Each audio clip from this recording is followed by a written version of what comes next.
Hi there, hope you're all doing well.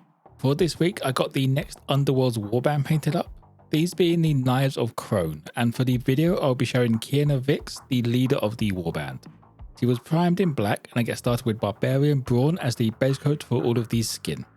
If you have any questions, feel free to drop them in the comments below. You could also join Discord, use the link in the description, where you can share anything you have been working on, or just hang out and chat. I hope you enjoyed the video and find it useful.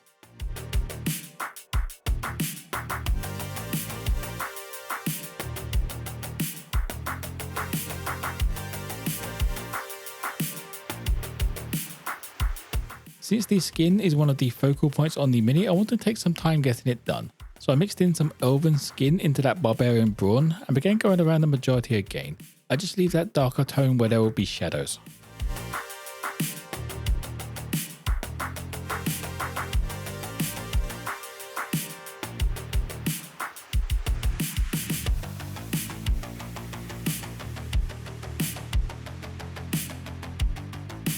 Because I am building the highlights up gradually, I end up doing a couple of these mixes with a little bit more Elven skin each time, working up towards the areas in the light.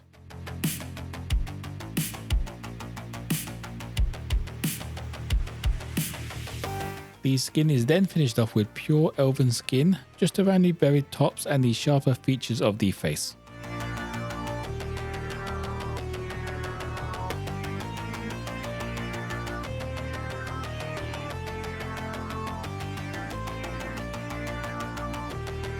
Onto the next section of the mini, I grab smoke black and get the wrappings and the cloth parts base coated.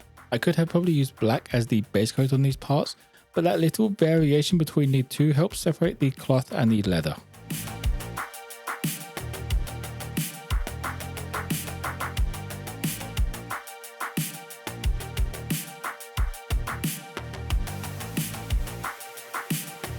There isn't much in the way of highlights needed on these parts, but to start them off I mixed in some warm grey and went over all of the areas facing upwards, or that will be in the light.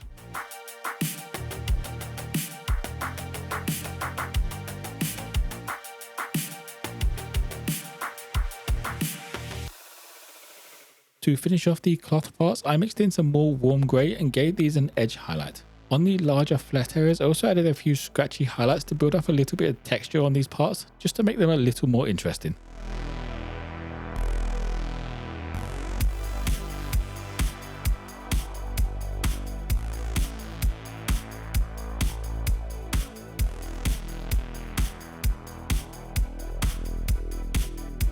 Getting the leather part started now, I mixed some magenta into black. Only a little bit to start with, as the plan is to tint the black more than create an entire new colour for the base coat. In the artwork, the leather looks to be black with magenta edge highlights.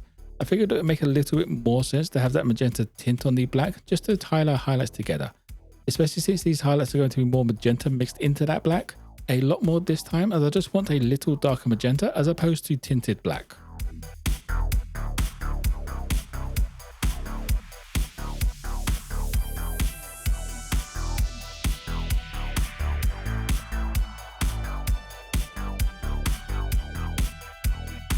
With the first edge highlight dry, I mixed in a little more magenta and added a second edge highlight. This tone only focusing on the sharper edges and the areas where the light will be hitting the most.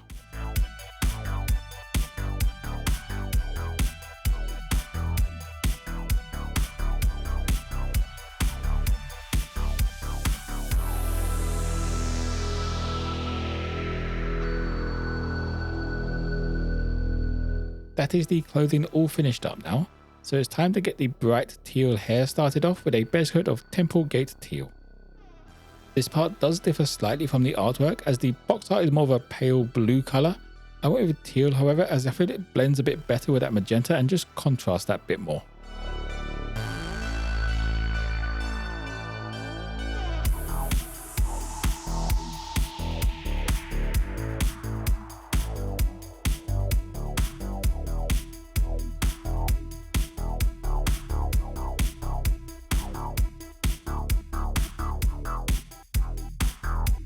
The base coat for the hair is rather dark, so to start bringing up that brighter mid-tone, I mixed some ghost green in and went over the majority again.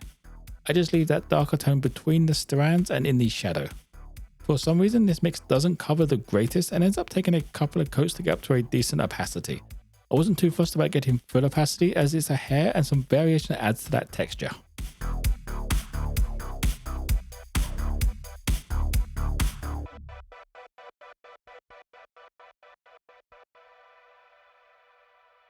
To finish off, I make the upper parts nice and bright. I went around using pure ghost green, just on the upper parts facing the light.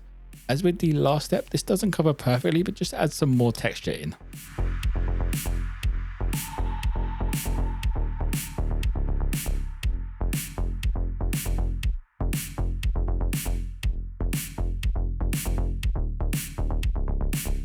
While I wait for the hair to dry, I get the base started with a couple of coats of Dust Bowl.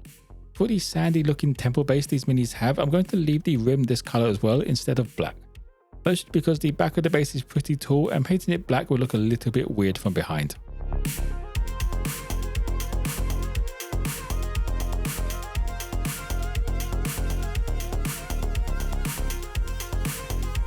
Getting that sandy look in, I grabbed my dry brush and went around the base with Tomb King Tan. While this step doesn't take too long to do, it has a fairly large impact on the colour of the base, and because it's a dry brush, it has that little dusty look from not enough moisture on the brush.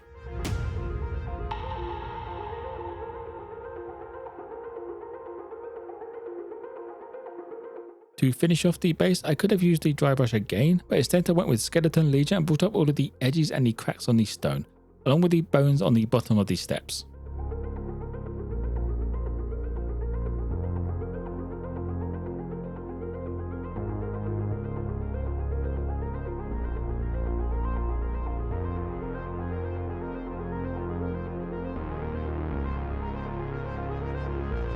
Moving back to the hair and the feathers, I use black to start off with, giving the braids on the hair a base coat and touching up the feathers where I slipped up with other paints earlier on. I keep this paint fairly thin to help it flow across the braids, while keeping it under control enough not to get any on that green.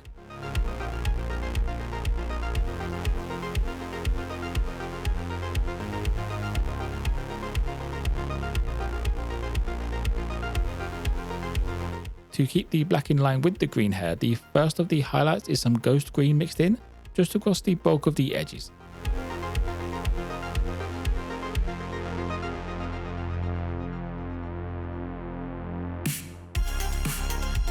There isn't much to take up beyond this point, but since I was doing these parts, I mixed in a bit more ghost green, just across the very tops of these parts and across the edges of the feathers.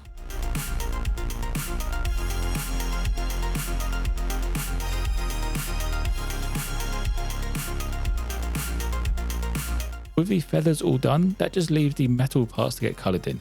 For these, the majority of them are gold, so I start off with using heirloom gold across them.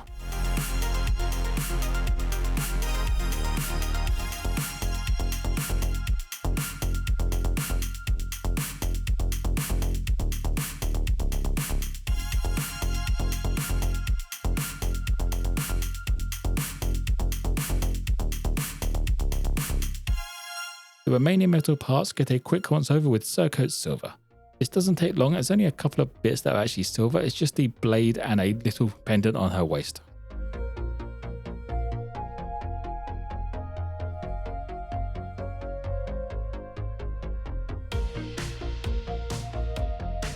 Now that everything is finished up, I can get some definition in with some washes, starting off with some very thin down green tone across her hair. This step is purely for darkening those recesses between the stands without tinting any of the final colour.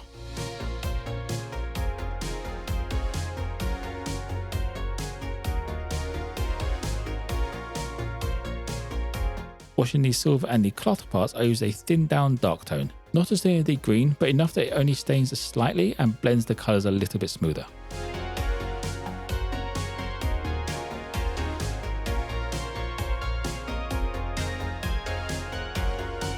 Finishing up, the base and the gold get a quick once over with Archaic Sepia Wash, making sure to pick up any areas that pull a bit too much for my liking.